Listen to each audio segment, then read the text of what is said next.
고난은 누구에게나 닥치지요. 그런데 그때의 태도가 중요한 거예요. 다윗은 하나님께 사랑받은 자요 기름 부음을 받은 왕이었음에도 불구하고 끝없이 시련을 당했습니다. 이것은 모든 오고 오는 세대의 성도들이 구속사적인 예표로 보여주신 사건이라고 보면 됩니다. 우리가 예수 믿고 죄사함 받고 구원받아 천국 시민권을 획득했음에도 불구하고 이 세상에서는 각종 고난과 질병과 가난, 세상의 온갖 풍파를 다 당할 것을 다윗을 통해 보여주시고 그 극복 방안을 다윗을 통해 우리에게 예시해 주신 것이다. 그러한 말씀입니다. 시편 28편을 비탄시라고 말하는데 150편의 시 중에 36편에 가장 많은 비중을 차지하고 있는 시가 비탄시입니다.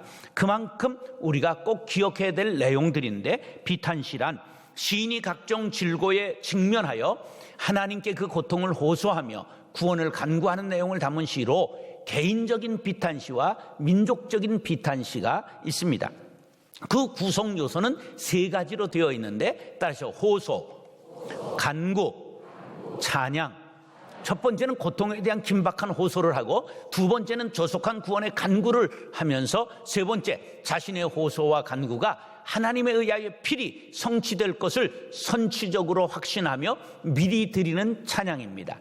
자, 선취적 신앙이 중요하다고 그랬죠. 이루어졌습니까? 이루어지지 않았습니까?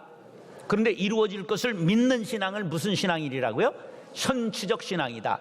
우리가 이 선취적 신앙을 가지면 결코 좌절하거나 절망하거나 포기하지 않고 다시 일어나게 될 줄로 믿습니다. 지금 상황이 어려우냐 힘드냐, 그럴수록 오히려 찬송해라, 승리를 선포해라. 하나님은 반드시 구원해 주신다, 원수를 물리쳐 주신다, 문제를 해결해 주시고 질병을 고쳐 주시고 결박을 풀어 주신다고 믿음에 도전하라는 것입니다. 또 한 가지는 수많은 질고 가운데에서도 좌절하거나 절망하거나 포기하지 않았다는 것이죠.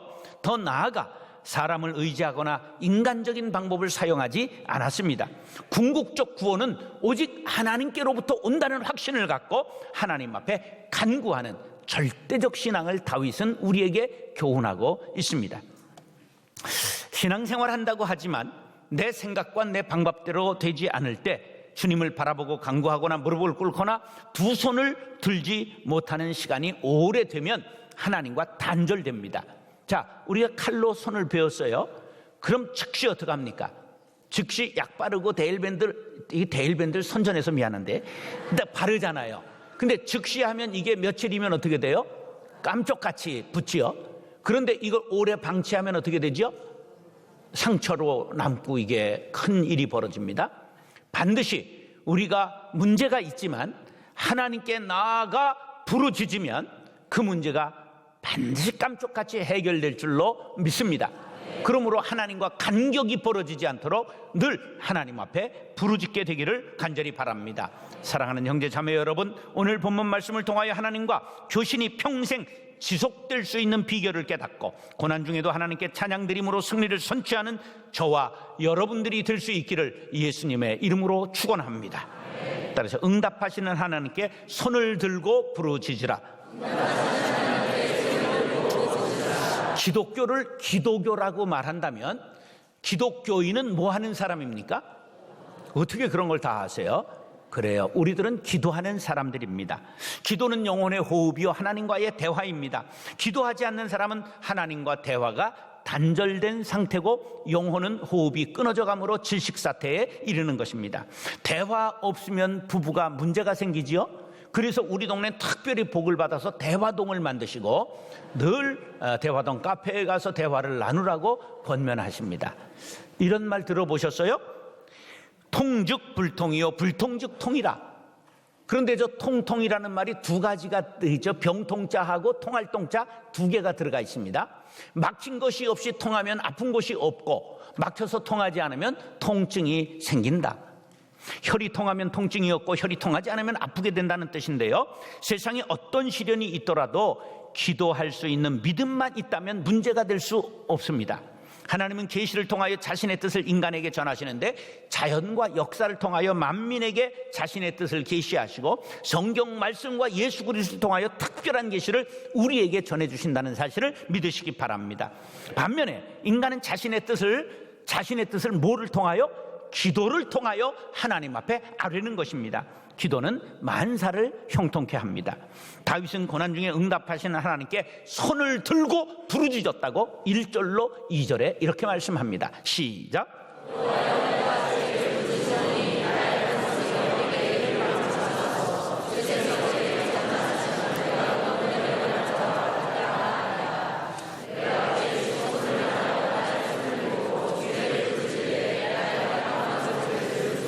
자, 부르짖었다는 말이 2번 나오는데요, 카라라고 하는 히브리 말은 외치다, 도움을 청하다, 그러한 뜻입니다.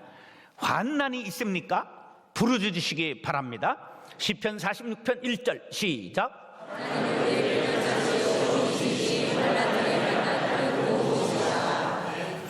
시인은 2절에 보니까 2 손을 들고 부르짖었다고 그랬어요.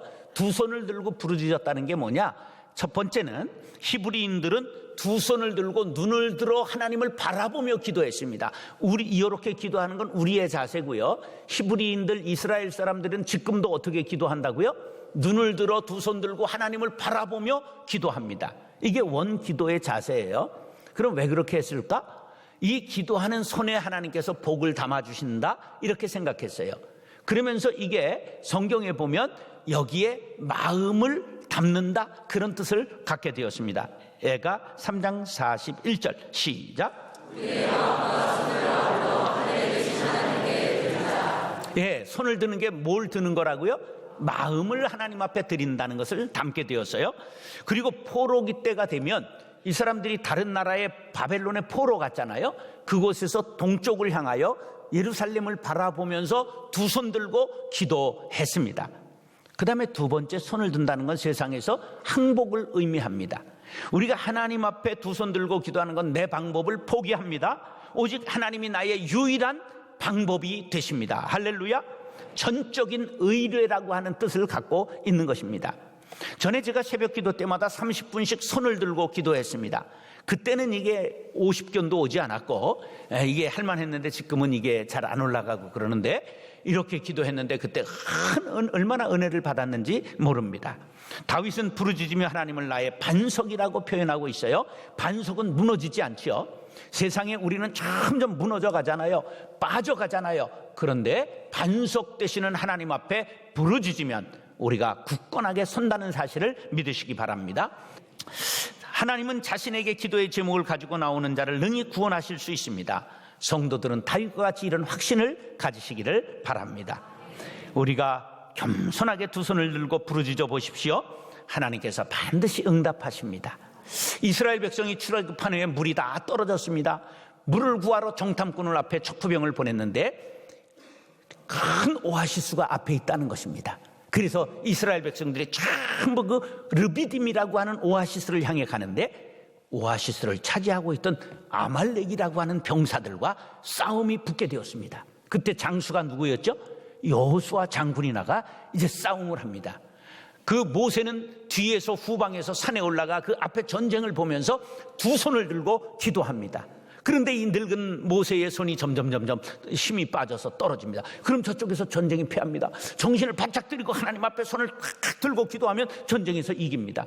근데 전쟁이 계속되니까 어떻게 할 바를 알지 못할 때 아론과 훌이 반석에다가 모세를 앉히고 2 손을 옆에서 붙들어서 하루 종일 기도했을 때 그 르비딤을 차지하게 되었던 것입니다. 할렐루야. 제가 1차 성지 순례 때에 우리 장로님들이 내가 거기에 앉고 2 손을 들고 기도했다는 것 아닙니까? 할렐루야. 우리가 영적 전쟁에 2 손을 들고 기도하면 하나님께서 날마다 우리에게 승리를 주실 줄 믿습니다. 출애굽기 17장이 그게 기록되어 있잖아요. 아론과 시작.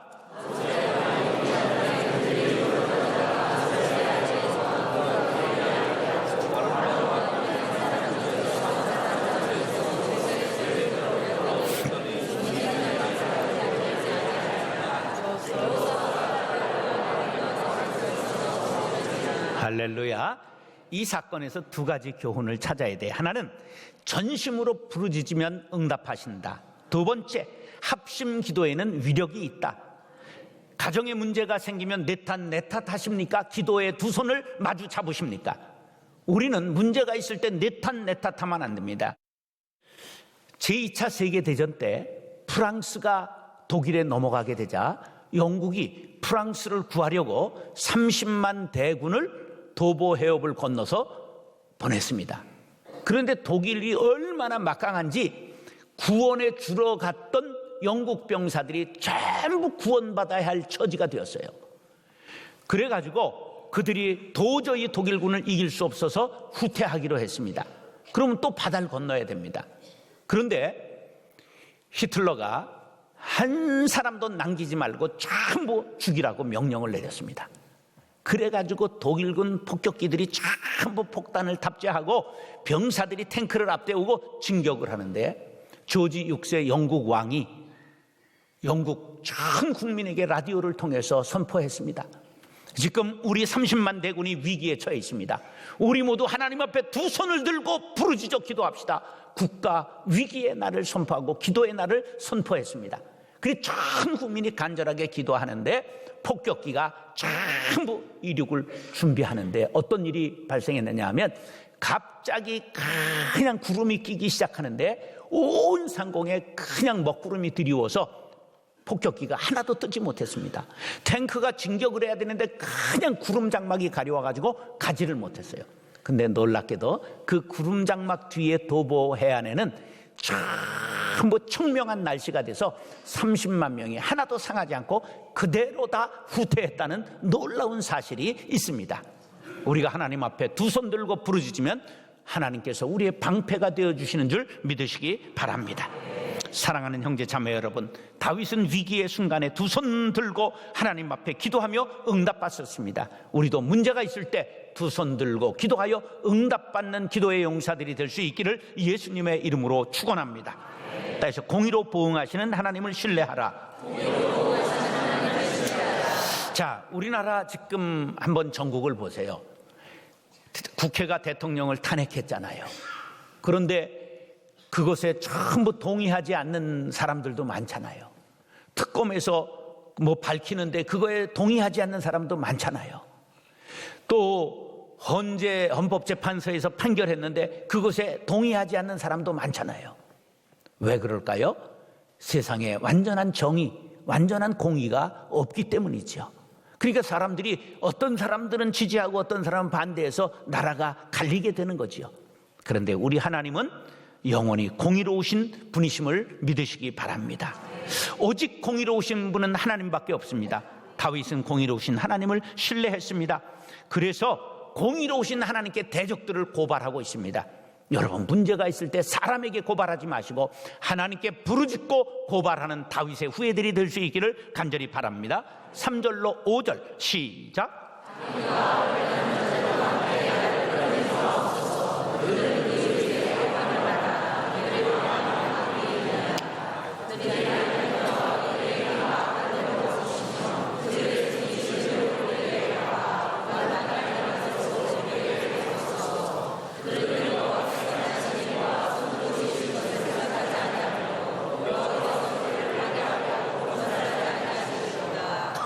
악인은 어떤 사람이 악인이냐 하면 입으로는 화평을 말하고 속에는 칼을 숨기고 있는 사람이라고, 겉과 속이 다른 사람이라고 말하고 있습니다. 악인들을 끌어내 심판하실 때 나를 끌어내지 마옵소서 할 때 이 끌어낸다는 말이 마사크인데 개끌듯 끌려가는 걸 말하는 거예요. 사형적으로 끌려가는 죄수가 안녕하십니까 그리고 끌려가는 사람 없잖아요. 그냥 안 가려고 발버둥 치는 것과 같은 그렇게 끌어내는 것을 뜻합니다. 그 다음에 악인들의 행위를 갚아달라고 애원하는데 악인의 특징 4가지: 위선, 경건의 능력을 부인하는 것, 교만한 것, 의인의 고난을 기뻐하는 것이 악인들의 모습입니다. 여러분의 마음속이라도 조금 이런 마음이 있다고 한다면 내가 악인으로 멸망당할 수 있다 생각하고 이런 마음 버리시기를 바랍니다. 하나님은 반드시 악인을 행위에 따라 심판하신다고 베드로전서 1장 17절 시작.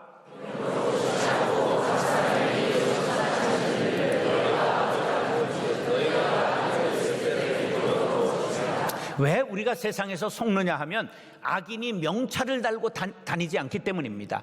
내가 악인입니다, 그런 사람은 없잖아요. 그렇기 때문에 사람은 속을 수 있어요. 그러나 하나님은 반드시 속지 아니하신다고 베드로후서 2장 9절 시작.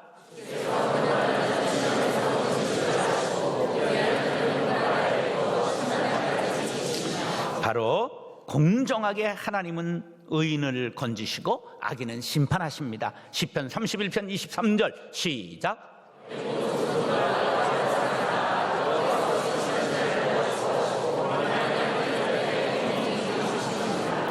심판하시는데 어떻게 갚으신다고요? 엄중하게 갚으신대요. 한번 가만히 보세요. 권력을 믿고 호가호위했던 사람들, 우리가 보는 근대 현대사에서 이승만 대통령 믿고 호가호위했던 이기붕 어떻게 됐어요? 자살했죠. 예. 차지철 어떻게 됐어요? 김재규의 총에 죽었죠. 뭐 장세동, 박철원, 지금 뭐 족보가 있습니까? 그 후 대통령의 아들들, 형 최순실 모습 다 우리가 봤잖아요. 그러면 학습 효과가 있어야 돼요. 그러므로 우리가 조그만 권력에 취하고 호가호위하면 돼요? 안 돼요? 우리가 힘 있을 때 어때야 되죠? 겸손하고 그 힘으로 좋은 일 해야 되는 것이죠. 시편 37편 1절, 2절, 10절 시작.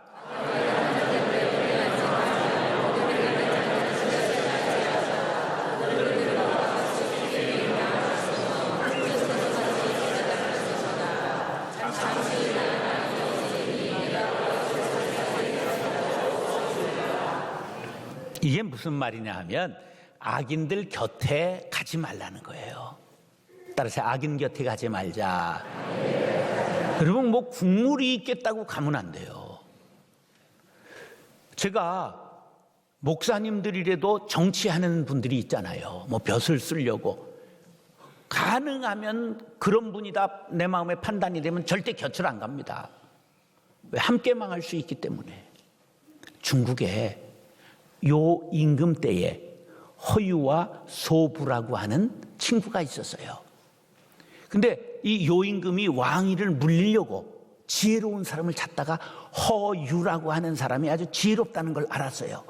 그래서 임금의 왕위를 허유에게 물리고 싶다, 이 말이 허유에게 전해지니까 허유가 어떻게 됐느냐 하면 기산이라고 하는 아주 깊은 산 속으로 숨어버렸습니다. 그래서 이제 왕위를 넘기지 못했어요. 그러니까 이번에는 강동의 구주라도 이거 전부 허유에게 맡겼으면 좋겠다, 그를 찾아와라. 그리고 사람을 보냈어요. 사신이 와서 나오셔서 큰 이렇게 지방의 장관을 맡아주시기 바랍니다. 그랬더니 대답을 안 하고 갑자기 강가로 영수라는 강물에 나가더니 귀를 씻는 거예요. 왜 그랬을까?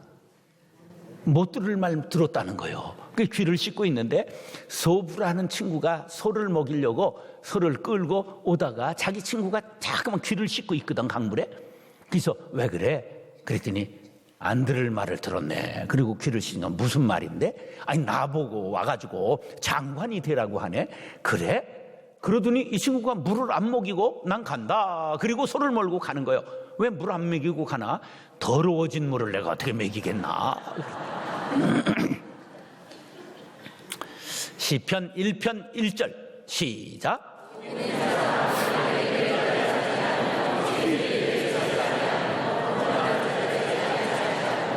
악인을 멀리 해라. 왜? 공의의 하나님께서 그들을 심판하시는데 함께 망할 수 있다는 거예요. 시편 145편 20절 시작.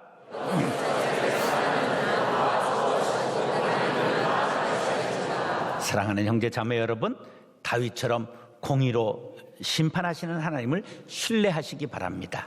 악인은 멀리하시고 의인과 짝하시고 의를 행하셔서 험한 세상 악인들로부터 보호받게 되시기를 예수님의 이름으로 축원합니다.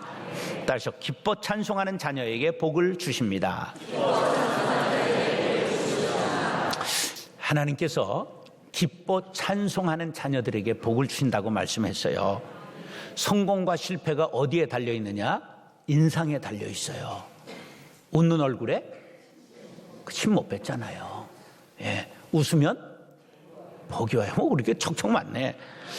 기뻐하세요. 웃으세요. 마음의 주름살을 제거하는 비결, 찬송입니다. 찬송은 얼마나 유익하냐. 칼빈이 이런 말을 했어요. 하나님을 영화롭게 한다, 성도들의 믿음을 강화시킨다, 성도들로 하여금 장성한 분량에 이르기까지 자라나게 기도하는 것이 찬송이라고 그랬어요. 찬송하면 심령에 기쁨이 샘솟고 믿음이 강화되어 영적으로 자라나는 기도자가 된다는 것이에요. 이런 원리를 알았던 다윗은 문제가 아직 하나도 해결되지 않았는데 찬송했어요. 6절로 9절 시작.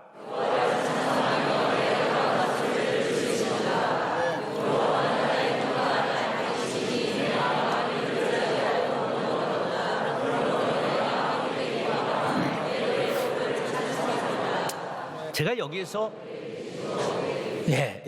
중요한 것을 발견했는데요. 따라서 찬송은 기도를 쏘아 올리는 미사일입니다. 기도가 있어요. 이 기도예요. 그럼 이 기도가 하나님 앞에 올라가면 이게 자력으로 못 올라가고요. 미사일에 탑재해야 돼요.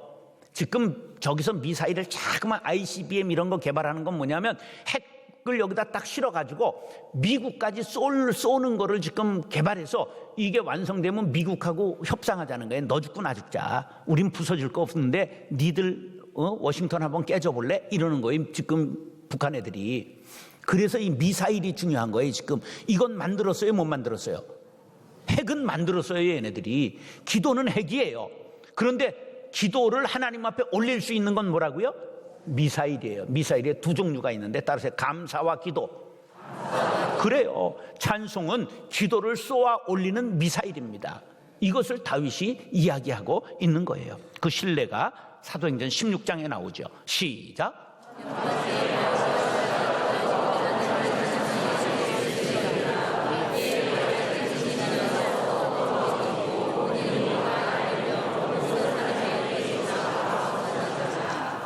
오늘 저녁에 우리 모두 나와 찬송을 함께 부를 때에 여러분들의 옥문이 전부 열리게 되기를 간절히 바랍니다. 여러분들의 착고가 풀리게 되기를 간절히 바랍니다. 찬송을 부르세요. 찬송을 부르세요. 놀라운 일이 생깁니다. 찬송 부르세요. 할렐루야. 다윗은 찬송으로 하나님께 자신의 문제를 탄원했습니다. 나의 힘과 방패와 요새가 되시기 때문에 내가 크게 기뻐하며 찬송한다고 고백하고 있습니다. 웨슬레가 이렇게 말했어요. 찬송을 부를 때는 영감 있게 그리고 열심히 불러라. 찬송 부를 때 조용히 부르는 게 좋아요? 막 열창하는 게 좋아요?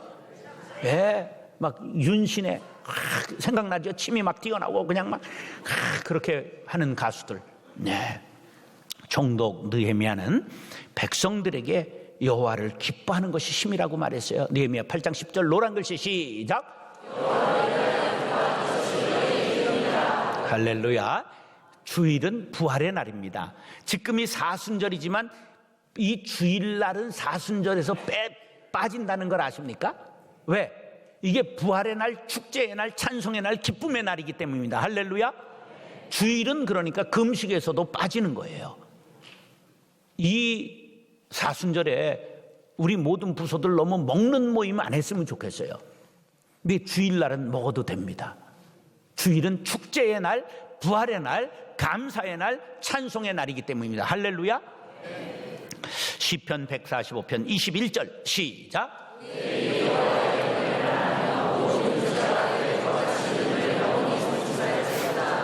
하나님은 찬송하는 자의 모든 문제를 해결해 주시고 힘이 되어 주십니다. 8절에 보면 하나님이 그들의 힘이라고 말했어요. 자신의 힘이 아니라 그들의 힘이라고 말했어요. 이건 뭘 뜻하느냐면 다윗은 자신이 당한 고난의 상황을 자신의 사적인 문제가 아니라 공적인 이스라엘 전체의 문제로 지금 생각하고 있는 것입니다. 나아가 하나님 나라의 문제로 인식하고 있는 것입니다. 하나님의 택하신 자녀 하나가 쓰러지는 것은 모든 믿음의 자녀들의 문제가 되는 것이고 하나님 나라의 문제가 된다는 것을 믿으시면 아멘 하시기 바랍니다. 내가 쓰러지면 교회가 쓰러지는 것이다. 한번 따라하세요. 내가 쓰러지면 교회가 쓰러진다. 내가 쓰러지면 하나님의 나라가 쓰러진다. 그러므로 옆에 있는 형제가 쓰러지는 것을 우리가 반드시 손잡고 일으켜 세워줘야 나도 함께 사는 것입니다. 다윗은 기름 부음 받은 하나님의 자녀들은 모두 하나님께 기쁨의 찬송을 올려드려야 한다. 그럴 때 하나님께서 힘을 주신다고 우리에게 가르쳐주고 있는 것입니다. 그러면서 주의 백성을 구원하시고 산업에 복을 주시고 목자가 되셔서 영원토록 인도해 주옵소서 기도로 시를 마치고 있습니다. 여러분, 어려운 문제에 봉착하고 있습니까? 경제적으로 어렵습니까? 건강을 잃었습니까? 사업이 흔들립니까? 염려를 하고 또 해도 해결되지 않습니다. 기쁨으로 찬송하시기 바랍니다. 찬송의 기도를 시로 하나님께 쏘아 올리시기 바랍니다. 하나님께서 기도를 들으시고 문제를 반드시 해결해 주실 줄로 믿습니다. 이사야 43장 21절 시작.